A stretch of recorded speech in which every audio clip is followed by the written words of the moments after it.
নমস্কার।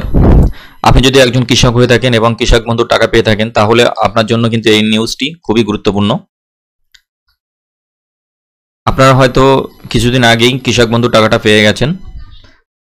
কৃষক বন্ধুর সঙ্গে যাদের আধার কার্ডের সংযোগ নেই তাদের কিন্তু ইতিমধ্যেই ব্লক থেকে ফোন করে আপনি কিন্তু আধার কার্ড এবং যাবতীয় তথ্য জমা করতে বলছে।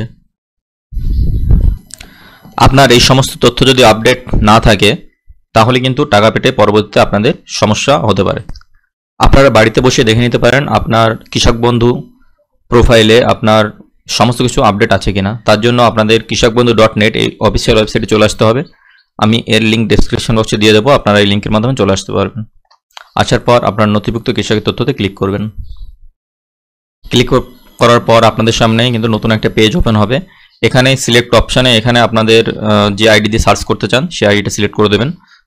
আপনি যে আইডিটা সিলেক্ট করবেন সেই আইডি নাম্বার কিন্তু এখানে আপনার বসাতে হবে। আমি মোবাইল নাম্বার দিয়ে সার্চ করব, তাই মোবাইল নাম্বার ক্লিক করছি এবং এখানে কিন্তু আমার মোবাইল আইডি কার্ড নাম্বার, এখানে আমার মোবাইল নাম্বারটা বসিয়ে দেবো। এখানে আই এম নট এ রোবটে ক্লিক করব এবং সার্চে ক্লিক করব।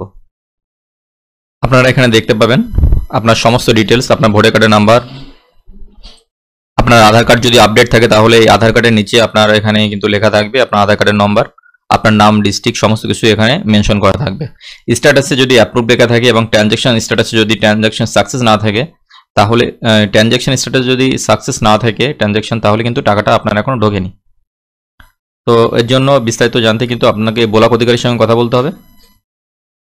অনেকের ক্ষেত্রে ভোটার কার্ড যাদের আগে পুরনো কার্ড ছিল, পুরনো কার্ডের ভোটার কার্ডের নম্বর একরকম ছিল, নতুন যে কার্ডটা দিয়েছে রিপ্লেস করে সেই ভোটার কার্ডের নম্বর কিন্তু আলাদা, সেগুলো কিন্তু আপডেট করতে হবে এবং আধার কার্ডের নম্বরটাও কিন্তু আপডেট করতে হবে। তো আপনারা এইভাবে দেখে নিতে পারেন আপনার সমস্ত কিছু আপডেট আছে কিনা। যদি আপডেট করা না থাকে অবশ্যই আপনি সমস্ত কাগজপত্র নিয়ে গিয়ে আপনি ব্লক অফিসে যোগাযোগ করবেন, সেখানকার অধিকারীর সঙ্গে যোগাযোগ করবেন, না হলে পরবর্তী কৃষক বন্ধু টাকা পেতে অসুবিধা হতে পারে। বিভিন্ন রকম প্রকল্পের সমস্ত আপডেট আমাদের চ্যানেলে পেয়ে যাবেন, তাই চ্যানেলটিকে সাবস্ক্রাইব করে নোটিফিকেশনটা অন করে রাখবেন। ভালো থাকবেন, সুস্থ থাকবেন, ধন্যবাদ।